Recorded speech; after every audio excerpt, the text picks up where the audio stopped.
प्रणाम सर। प्रणाम सर, मेरा नाम ललन कुमार हुआ।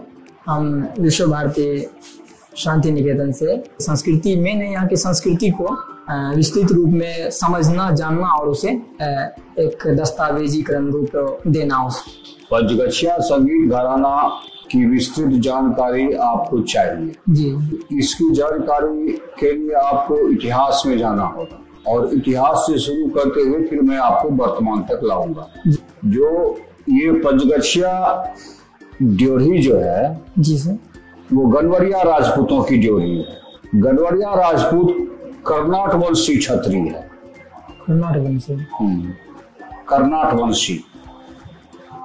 कर्नाट वंशी क्षत्रियों का नान्य देव का फ्रैक्शन इधर आया। नान्य देव जी का और उनका नान्य देव का अपना पूरा कोसी क्षेत्र में और उधर फिर मिथिलांचल में भी जी राज्य विस्तार हुआ। उन्हीं नान्य देव के शेरर्स हम लोग हैं, के वंशजों का जी हम लोग शेरर्स हैं। और नान्य देव स्वयं तो शस्त्र में तो पराक्रमी थे ही, संगीत में भी बहुत गहरी पैठ थी उनकी। जी सर। उनका एक किताब है सरस्वती हृदय अलंकार, इसको आप नोट कीजिए। जी सर। सरस्वती हृदय अलंकार विरचित नान्य देव। तो गनवरिया क्षत्रियों में वो संगीत का संस्कार स्वतः प्रवाहित है। उसी क्रम में अब उतना ज्यादा पीछे को क्रमवार हम नहीं सजा पाएंगे, इसलिए कि इसका आपको डॉक्यूमेंट्री प्रूफ हमारे कोसी प्रमंडल में उपलब्ध नहीं है। सरस्वती हृदय अलंकार बड़ौदा के नेशनल लाइब्रेरी में है, उपलब्ध है। अच्छा, ठीक है सर। तो इधर चल करके बाद के दिनों में जब देश गुलाम हो गया अंग्रेजों के हाथों, तब की बात मैं बता रहा हूं आपको कि पंचगछिया में राम सिंह का ड्योढ़ी स्थापित हुआ। नान्य देव के वंशजों में एक राम सिंह के 5 पुत्र हुए। वो नाम अभी मुझे याद नहीं है, मैं बता नहीं पाऊंगा, वंशावली है उसका। ठीक है सर। 5 पुत्रों को ही पंचगछिया कहा गया। अच्छा, राम जी के 5 पुत्रों के नाम पे ही यहाँ पंचगछिया नाम पंचगछिया है। अच्छा, वो 5 फैमिली आज के तारीख में मौजूद है अपने अपने वंशजों के साथ। जी सर। सबसे छोटा लड़का जो था, जी सर, आमतौर पर राजघरानों में की यह परंपरा है कि बड़े लड़के का राज्याभिषेक होता है और बच्चों को कुछ कुछ दे करके अपना कहीं कहीं बसाया जाता है। यहाँ उलट हुआ। अच्छा, ये बहुत बड़ी बात है अपने। और यहाँ ये उलट क्यों हुआ ये हम नहीं जानते हैं। सबसे छोटे बेटा को राज मिला। अच्छा। और बाकी 4 एल्डर को जो है सो छोटा छोटा 200 बीघा, 100 बीघा, 500 बीघा दे करके सेटल किया गया। ये जो सबसे छोटा लड़का को राज मिला, उसी राजघराने से पंचगछिया संगीत घराने की पैदाइश हुई। हमारे इस इलाके में एक बहुत बड़े लोक संत हुए परमहंस लक्ष्मीनाथ गोसाई। वो संत भी थे और भजन भी लिखते थे। और उनके समकालीन 2 बड़े हस्ती थे जो संत तो नहीं थे लेकिन उस प्रवृत्ति के थे। पंचगछिया के राजा राय बहादुर रुद्र नारायण सिंह जी, और एक अंग्रेज थे जॉन साहब। ये राय बहादुर रुद्र नारायण सिंह भी संगीतज्ञ थे, भजन इत्यादि स्वयं रचते भी थे और गाते भी थे। वो लक्ष्मीनाथ के समकालीन, क्योंकि हमारे वंशजों का जो कुछ भी लिखित इतिहास था वो अभी उपलब्ध नहीं है, लेकिन हम लोग अपने पारिवारिक माहौल में जो कुछ भी जानते हैं उस हिसाब से रुद्र नारायण सिंह के प्रपौत्र थे लक्ष्मी नारायण सिंह, प्रपौत्र लक्ष्मी नारायण सिंह। तो जैसा कि मैंने आपको पहले कहा कि जो हमारे खानदान के आदि पुरुष नानादेव जो बहुत बड़े संगीतज्ञ संगीत मर्मज्ञ थे, संगीत पर उनकी पुस्तक है जी, तो वो इनहेरिट करता चला आ रहा है, जैसा कि मैं बता रहा हूँ आपको। जी, लक्ष्मी नारायण सिंह जी के ऐसे ही इनहेरिट किया संस्कार में, खून में। और वो लक्ष्मी नारायण सिंह के समय में भारतीय शास्त्रीय संगीत का जी पूरा का पूरा एस्टैब्लिशमेंट हो गया। वो स्वयं पखावज वादक थे जी, लक्ष्मी नारायण सिंह, जी, और उन्होंने भारतीय शास्त्रीय संगीत में अपने घराना की नींव डाली। उनके गायन में और तबला वादन के क्षेत्र में दर्जनों शिष्य उनके हैं। गायन में जो बहुत ख्याति अर्जित किए, सबसे अधिक ख्याति कह सकते हैं उनके शिष्यों में जिन्होंने अर्जित किया, वो थे आपको मांगन खवास और भी बहुत सारे शिष्य उनके थे जिन्होंने ख्याति अर्जित की बिहार में, देश में, अपने स्थानीय स्तर पर भी। लक्ष्मी नारायण सिंह के गुरुदेव थे गया जिला का वो पवई गांव है एक, पवई गांव, हाँ, विश्वनाथ पाठक। और विश्वनाथ पाठक के समय में ही वो उनका हम नाम भूल रहे हैं अभी, जो पद्म विभूषण बिस्मिल्लाह खां के नाना थे, आप पता कर लीजिएगा, कुछ ऐसा उनका अभी नाम दिमाग से उतर रहा है। तो नाना पंचगछिया रियासत में प्रतिवर्ष उनका था कि वो श्री कृष्ण जन्माष्टमी के अवसर पर आते थे। शारदीय नवरात्रा के प्रतिपदा के दिन वो चले जाते थे। उनका काम था इस राजघराने के कुल देवी के जीवछ खंड के समीप कहीं अगल बगल में बैठ करके रसन चौकी बजाना। जन्माष्टमी उनके रसन चौकी से शुरू होता था और नवरात्रा, शारदीय नवरात्रा का कलश स्थापन उनके रसन चौकी से शुरू होता था। सुबह में, जिसको आप क्या कहते हैं, हम लोग तो उसको मैथिली में भिनसरवा कहते हैं, हाँ, भिनसरवा, ब्रह्म मुहूर्त जी सर, में उनका रसन चौकी शुरू होता था और लक्ष्मी नारायण सिंह उसी रसन चौकी की आवाज पर उठते थे।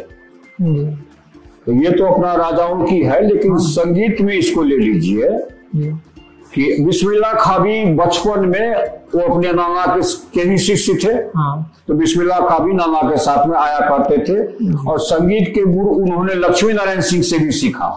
कई सारे शिष्य हुए पंचगछिया संगीत घराने में। एक जो बड़ी घटना घटी जो पंचगछिया संगीत घराने का चूल हिला करके रख दिया, वह बड़ी घटना यह थी कि जब लक्ष्मी नारायण सिंह मांगन खवास जात का महतो, उनको जब वो संगीत सिखाना शुरू किए, उनको संगीत वो इसलिए सिखाना शुरू किए कि उसके आवाज से वो बहुत प्रभावित हुए और उन्होंने कहा कि ये लड़का तो शास्त्रीय संगीत अच्छा गाएगा।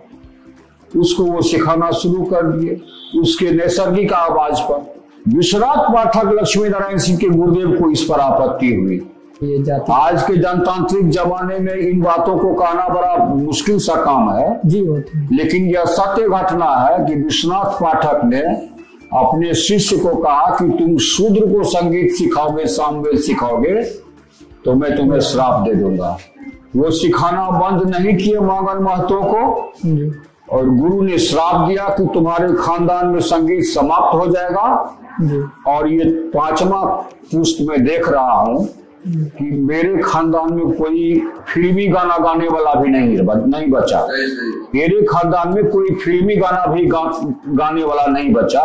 गुरु का श्राप लगा। गुरु के श्राप लगने के बाद एक और बड़ी घटना घटी कि मांगन खवास जब निष्णात गायक हो गए तो रियासत काल में वो जिस राजपूत के खवास थे, उस राजपूत ने कहा कि ये मेरा खवास है, अब आपके यहाँ नहीं रहेगा, आपकी संगीत साधना में ये नहीं रहेगा। उनका नाम था ब्रह्म नारायण सिंह। आप चाहे तो इस नाम को नोट कर सकते हैं। तो राजा होने के नाते उन्होंने कहा कि ठीक है, जब ये आपका खवास है तो आप इसको ले जाइए। वो बांगन खवास लक्ष्मी नारायण सिंह के दरबार से चले गए। उतना बड़ा गायक बनने के बाद ब्रह्मनारायण बाबू ने उनके साथ में क्या किया नहीं किया उस तरफ नहीं जाना है, जाना इस तरफ है कि लक्ष्मी नारायण सिंह को तब जाकर के आभास हुआ कि मेरे गुरु ने मुझे क्या कहा था, और उसी क्षण उन्होंने प्रतिज्ञा ली कि अब मैं पंडित गायक पैदा करूंगा, और उन्होंने पंडित रघु झा को सिखाना शुरू किया, जो उनके अपने दरबार के ब्राह्मण थे जी। उस ब्राह्मण से उन्होंने कहा कि ये 200 एकड़ जमीन आपके भरण पोषण के लिए, आपका बेटा मुझे चाहिए संगीत सिखाने के लिए। और तब उन्होंने पंडित रघु झा को संगीत सिखाया, बड़ा गायक बनाया। और पंडित रघु झा, आप यदि संगीत से जुड़े हुए तो आपको पता होगा कि पंडित ओमकार नाथ ठाकुर सरीखे, तो बड़े गुलाम अली खां सरीखे गायक थे, बड़े गायक जो अपने हिंदुस्तान में हुए भारतीय शास्त्रीय संगीत का उस दर्जा के वो थे पंडित रघु झा। उनका रिकॉर्ड अभी दरभंगा रेडियो स्टेशन में उपलब्ध है। तो ऐसा हुआ, तो ये तो ख्याति जिन्होंने अर्जित की बड़े स्तर पर उन दोनों की बात में कह रहा, स्पेसिफिकली कहा। लेकिन ऐसा नहीं है कि इन्हीं दो को सिखाया गया, दर्जनों शिष्य लक्ष्मी नारायण सिंह के हैं। और उस शिष्य परंपरा में आज तक आपके जो ये बैठे हुए हैं पंडित विजय वर्मा, ये भी उसी शिष्य परंपरा से है। आज के तारीख में जो बिहार के स्तर पर धूम मचा रहा है शास्त्रीय संगीत में, पंडित सोहन झा, वो भी पंचगछिया संगीत घराने के ही शिष्य परंपरा में है। कहने का मतलब है कि मेरा कि जब आजादी हुई तो आजादी तक तो संगीत घराने का को स्टेट का संरक्षण प्राप्त रहा, और लक्ष्मी नारायण सिंह संगीत में कुछ इस तरह लीन हुए कि वो राजा थे, राजकाज चलाने में उनका दिमाग नहीं लगा, उनके छोटे भाई ने राजकाज को चलाया, जिसका दुष्परिणाम हम लोगों को यह झेलना पड़ा, जो सब कुछ मेरा चला गया। अब मैं किसी को बेईमान नहीं कर रहा हूं, किसी को बेईमान नहीं कर रहा, लेकिन लक्ष्मी नारायण सिंह का प्रशासनिक स्टेट के प्रशासनिक गतिविधियों से अलग हो जाना, गुरु का श्राप मिलना, न हम संगीत के रहे, न राजघराना के रहे, न घर का न घाट का, हम बर्बाद हो गए उनके वंशज। ये मेरा अपना बीटर एक्सपीरियंस है। ऐसी स्थिति में मैं जो कुछ भी जानता हूँ अपने स्वांतः सुखाय के लिए जानता हूँ। हमको बहुत डर लगता है कि फिर हमको संगीत में आप लोग घिसे हैं। नहीं सर, ऐसी नहीं, ये मेरे लिए बड़ा बिटर फीलिंग है मेरे खानदान के साथ में। सिंह ने राजकाज चलाया, आज वो लोग वेल टू डू हैं, और हम जो है सो हीरो होंडा मोटरसाइकिल पर टहल रहे हैं। यदि कॉलेज की नौकरी नहीं होती तो कटोरा लेकर के रोड पर कहीं खड़ा रहते।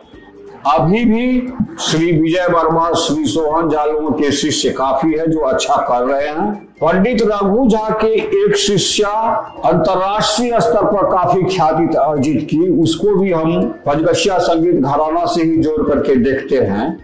उनका नाम है स्वर्गीय शारदा सिन्हा। तो अक्सर बुद्धिजीवियों के बीच में और संगीत विशेषज्ञों के बीच में चर्चा का विषय हो जाता है, वो हो जाता है कि किसी भी प्रकार का डॉक्यूमेंट्री प्रूफ क्या है, कागजी सबूत क्या है। एक तो संगीत की जो गायन और वादन विधा है वो कंठ और हाथ से इनहेरिट करता है। भाटखंडे जी हुए पहला व्यक्ति जिन्होंने इसका नोटेशन किया।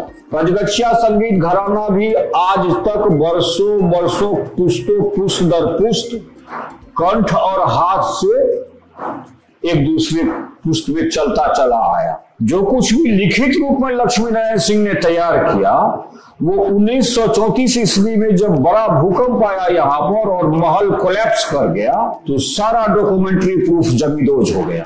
आज के तारीख में जो लोग बंदिशें गाते हैं वो बाबा जी लक्ष्मीनाथ जी का भी, गोसाई का भी बंदिश गाते हैं पंचगछिया संगीत घराने में। क्योंकि बाबाजी से बहुत क्लोज था पंचगछिया संगीत घराना, उनको किसी भी प्रकार की आवश्यकता होती थी तो पंचगछिया जो ही सप्लाई करता था। बाबाजी के यहाँ से संदेश आया है फलाना चीज भेजिए, फर्स्ट प्रायोरिटी में उनको भेजा जाता था, उनके तरफ से ये चीज बना गया है जो पहले हुआ, और उनका आशीर्वाद पंचगछिया संगीत घराने को, स्टेट को प्राप्त था। तो ये दो बड़ी घटनाएं हैं, भूकंप में सभी चीजों का जमींदोज हो जाना और आजादी के बाद घराने का कोई संरक्षक नहीं रहा। आप उसको कथित रूप से जो लोग देखे हैं, जैसे विजय वर्मा लोग देखे हैं, मेरे पिताजी कामेंद्र नारायण सिंह जो पटना रेडियो स्टेशन के उस टाइम में आर्टिस्ट हुआ करते थे, कामेंद्र नारायण सिंह सुमन, वो अपने जमीन जायदाद के उपज से या उसको बेच करके अपने जीवन पर्यंत संगीत को संरक्षित करते रहे, संगीत को पोसते पालते रहे। उनके मरने के बाद मैंने भी प्रणाम किया और खानदान के और लोग तो पहले से प्रणाम किए हुए थे संगीत को, क्योंकि नहीं वो वही विश्वनाथ पाठक का श्राप फलित होता चला गया। बहुत इंपॉर्टेंट चीज है ये। इसको लक्ष्मी नारायण सिंह को इस बात का आभास नहीं था कि हमको क्या श्राप दे करके वो गए हैं, वो तो अपने धुन में थे, लेकिन आज छठवां पुष्ट हम उसको झेल रहे हैं। न तो हमारा प्रॉपर्टी बचा, संगीत संरक्षण में सब चला गया, और न हमारे घर में संगीत बचा उसी श्राप की वजह से। वो बहुत इंपॉर्टेंट, वो बड़ा टर्निंग पॉइंट है पंचगछिया संगीत घराने का। दो चीज, पंचगछिया संगीत घराने के संस्थापक लक्ष्मी नारायण सिंह का जनवादी सोच, हम शूद्र को भी सिखाएंगे, ये सब का चीज है, वो बड़ा टर्निंग पॉइंट है। तो यही सब कुछ है। और आपको यदि कुछ पूछना है पूछिए। सर ये जो बोले कि उनके विश्वनाथ जी का श्राप जो इन पे पंडित लक्ष्मी नारायण सिंह जी पे, और इनका जनवादी सोच को जो बता रहे हैं कि यही इसके विघटन का कारण बना आगे चल के, परिवार से इसका खत्म हो जाना। तो सर फिर ये भी तो बहुत, ये मंगन खवास जी भी तो अपने समय के बहुत विख्यात ये लोकप्रिय गायन में रहे, तो फिर वो भी तो सर उस प्रथा को तो रखे आगे तो ले। वो तो गरीब परिवार के थे जी सर। अब जब उनको लक्ष्मी नारायण सिंह सिखा करके और अपना दरबार का गायक बनाए हुए थे, अब उनको कुछ दिया जाता। हाँ, अब उनको दिया जाने लगा। जैसे मैंने बताया ना कि पंडित रघुजा को 200 एकड़ जमीन देकर के उनको ले लिया गया जी। तब राजा महाराजा ऐसे ही करते थे। अब मामन जी को दिया ही जाता, लेकिन उनका जिनका खवास थे उनके साथ चले गए। अब उनसे खवासगिरी करवाना शुरू किया, चलो फलाने जगह प्रोग्राम देने के लिए 3000 दे रहा है, आज फलाने जगह चलो प्रोग्राम देने के लिए 1500 दे रहा है। अच्छा, फिर उनका वाणिज्यिक उपयोग होने लगा, उनका मालिक उनका व्यावसायिक उपयोग करने लग गए। अच्छा, उनका जब HMV में जो है सो रिकॉर्ड हुआ तो उन्होंने उस रिकॉर्ड को ही तोड़ दिया कि नहीं, जब रिकॉर्ड बजने लगेगा तो हमको कॉल आना बंद हो जाएगा, हमारा बुकिंग बंद हो जाएगा। इन सारी चीजों को उन्होंने, इसलिए वो तो गरीब घर के थे जी। हाँ, उनके घर पर उनके बेटा थे लड्डू महतो, अपने बेटा को सिखाए। उनका बेटा का गायन पद्धति पंचगछिया संगीत घराने का ही रहा, लेकिन आवाज अच्छी नहीं थी तो वो नहीं चल पाए। उनके शिष्य मतलब रघु झा के, बागन के भी शिष्य, रघु झा के भी शिष्य, आज के तारीख में उन शिष्यों के शिष्य, ऐसे ही करके घराना चलता चला आ रहा है। विजय वर्मा और सोहन झा। तो इस परंपरा से अभी उसके बाद आप जो दूसरा संगीत का लय वाला पहलू है, ये तो आपको सुर का पहलू बताए जी जी। सुर संगीत में दो चीज महत्वपूर्ण है, सुर और लय। तो ये तो आपको सुर का चीज बताए। अब लय पे आई। लक्ष्मी नारायण सिंह स्वयं पखावज वादक थे, तो तबला के क्षेत्र में, मृदंग के क्षेत्र में भी उनके कई शिष्य हुए। पंडित बुआ झा पंचगछिया निवासी, पंडित बुआ झा के पुत्र पंडित कृष्णवल्लभ झा और पंडित क्या नाम, बाल मुकुंद झा, जी सर। पंडित बाल मुकुंद झा। तो इन लोगों का काफी ख्याति प्राप्त तबला वादक हुए ये दोनों। देश के विभिन्न हिस्सों में तब के जो आपको वो थे बड़े तबला वादक सब थे, अहमद जान थे रकबा, या इनका ये लोग बुलबुल महाराज थे, ये उसके बाद किशन महाराज थे, इनके समकालीन थे वो बाल मुकुंद झा, और इन्हीं के टक्कर के वो वादक थे। जैसे उनको संगीत सभाओं में, सम्मेलनों में बुलाया जाता था, इनको भी बुलाया जाता था। वैसे ही बहुत ख्याति प्राप्त किया तबला वादन में पंडित बाल मुकुंद झा ने सबसे ज्यादा ख्याति अर्जित की। उनके साथ में भी यह बीमारी थी कि वो किसी दूसरे को पैदा नहीं होने देते थे, ये उनके साथ में भी बीमारी थी। उनका कोई शिष्य नहीं। बहुत ही अनुनय विनय के बाद एक हमारे ही उम्र के युवक पंडित विष्णु वर्मा को हम लेकर के गए थे उनके यहाँ, और मेरे दबाव में उन्होंने थोड़ा बहुत उनको कुछ घराने का चीज दिया। और विष्णु वर्मा ने भी अपने शिष्यों को पंचगछिया घराने के तबला वादन से संबंधित बहुत सारी चीजें दी। तो तबला वादन और गायन के क्षेत्र में संगीत घराना जो पंचगछिया का है उसकी अपनी शैली है, और उस शैली के बारे में आपको समझने के लिए मैं बताता हूं कि आगरा संगीत घराना और पंचगछिया संगीत घराना काफी मिलता जुलता है। जैसे कि संगीत में शास्त्रीय संगीत जब शुरू होता है गायन में या वादन में भी, जब तबला का उठान शुरू होता है तो उसकी पंचगछिया की अपनी शैली है। फिर सुरों का विस्तार होता है, आलापचारी जिसको कहते हैं, तो वो भी आलापचारी की अपनी शैली है। फिर आपको कई प्रकार के लयात्मक काम होते हैं, जैसे बोलबाट होता है, बोलतान होता है, या तिहाई होता है। ये सब वो अपने स्टाइल से इसमें मारा जाता है, लगाया जाता है सुरों को। फिर तान आता है अंतिम, उसका अंतिम नहीं, तान भी एक है। तो तान आता है तो उसका भी अपनी शैली है, दो दो सुरों के युग्म को कैसे बना करके उसको कंठ। तो यहाँ से फिर ये अलग कैसे हो गया ये पवई से? ये घराना पवई कोई संगीत घराना नहीं है।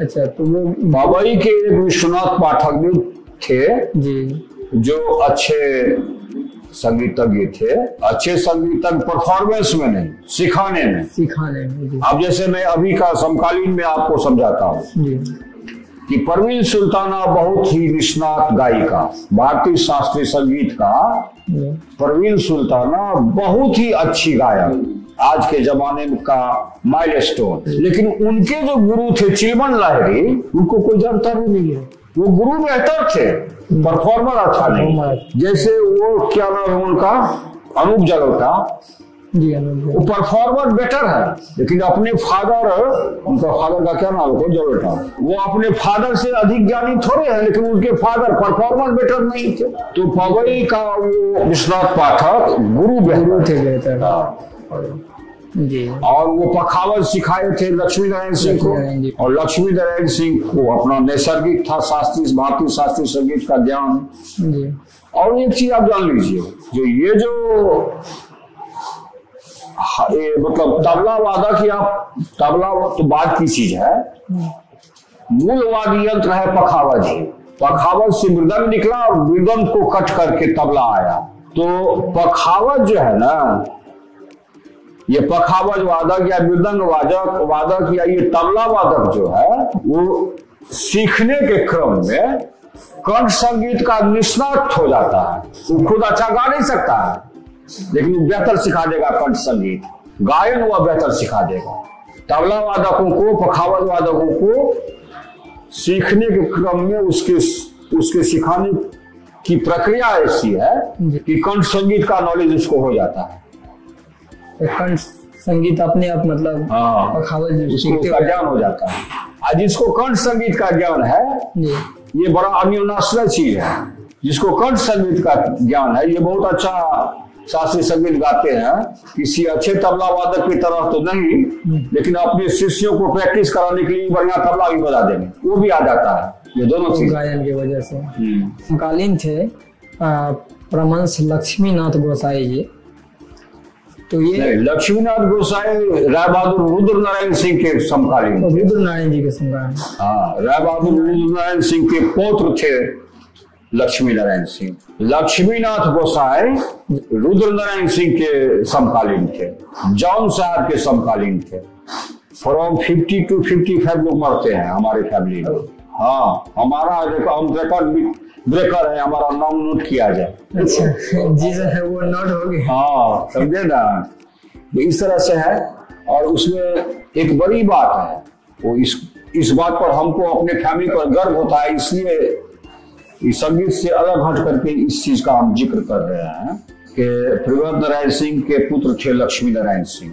उसके बाद मेरे ग्रैंडफादर, मेरे फादर और मैं, तो 5 पुश्त हो गया।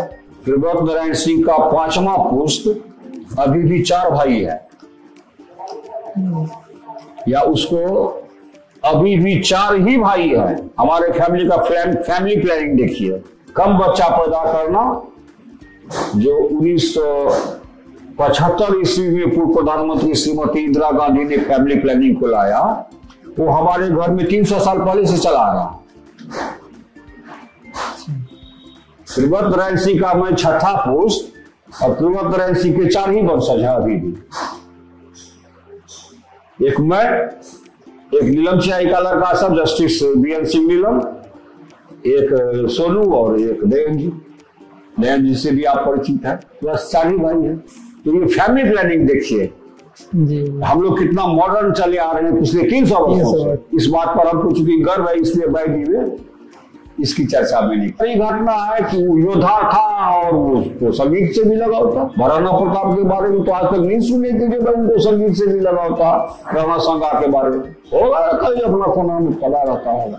ये तो फैमिली पदगछिया फ्रैक्शन जो था नानक देव का, तो संगीत को समर्पित हो गया। बाबा जी का उपासक उतना बड़ा लक्ष्मीनाथ गोसाई का आशीर्वाद प्राप्त उसको। लक्ष्मीनाथ गोसाई के मुंह से कुछ भी निकलता था तो पदगछिया डोरी तुरंत पूरा करता था। एक बार बोल दिए, क्या सुनने में आता है, एक बार बोल दिए कि क्या कि जैसे बनगांव का भोज खिया। अब बनगांव उतना विशाल बस्ती, उसको भोज खिलाना बड़ा मुश्किल होता था भाई, लेकिन खिलाए वो। उनको जितना परेशानी उठाना पड़ा तो वो बनगांव को पदगछिया डोरी तो भोज खिला पाया आज तक। बनगांव के ज्ञात इतिहास में बनगांव को सब जना निमंत्रण देकर के भोजन केवल पदगछिया डोरी खिलाया राय बहादुर रुद्र नारायण सिंह के समय में। आज के तारीख में तो अब और किसी को औकात नहीं है। इतनी बड़ी बस्ती है, 3 पंचायत है वो। तो कहने का तो घटना तो आपको तो वो कितनी बड़ी घटना है कि ये आज के जनतंत्र के समाजवाद के जमाने में ये कितनी बड़ी घटना है कि गुरु ने कहा कि सूर्य को आप सिखा रहे हैं, आपके खानदान में कोई संगीतज्ञ नहीं होगा, मैं श्राप देकर के जा रहा हूं। ये कितनी बड़ी घटना है, और वो फलित हुआ। आज के तारीख में पदगछिया राय बहादुर लक्ष्मी नारायण सिंह खानदान में एक तो विदेशिया गाने वाला, लोकगीत गाने वाला कोई लड़का नहीं है, कोई लड़की नहीं है, कोई नहीं है। इन लोगों के सानिध्य में मेरा बचपन बीता। पंडित सीताराम हरिदांडेकर आ रहे हैं, तो मिश्र बंधु आ रहे हैं, अमरनाथ पशुपतिनाथ। ये आज वाला मिश्र बंधु नहीं, राजन साजन नहीं, पुराना वाला अमरनाथ पशुपतिनाथ। मिश्र बंधु आ रहे हैं, बिस्मिल्लाह खां आ रहे हैं। बिस्मिल्लाह खां मेरे घर पर आते थे। मेरे घर पर आते थे मतलब उस जमाने में, जिस जमाने में वो पद्मभूषण से भी भूषित हुए। वो अपना बचपन वाला नहीं, नाना जी के साथ में टहलते हुए झोरा उठाते हुए चले आए, सो नहीं।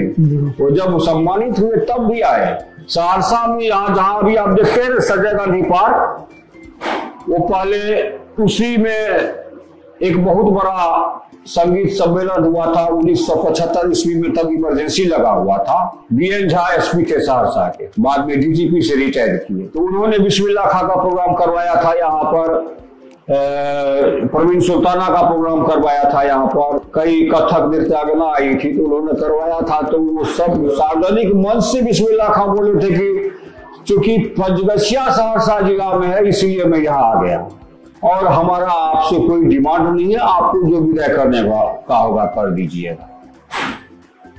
तो कहने का हमारा ये था कि जो घटना जो आप पूछ रहे हैं तो एक से एक घटना घटित होती चली गई। अब जैसे कि बागन खवास को लाल बहादुर लक्ष्मी नारायण सिंह के पास से उनका मालिक जब वो निष्णात हो गए गायन में, तब उनको लेकर के चला गया। कितनी पीड़ा झेला होगा उस गुरु ने, और वो शिष्य भी पीड़ित हुआ होगा। एक कल्पना कीजिए मन में, जो हमको अपने गुरु से कोई अलग कर रहा है, मेरा शिष्य हमसे अलग कर रहा है, हमको दोनों को कितनी पीड़ा हुई होगी, इसका ये केवल फील किया जा सकता है।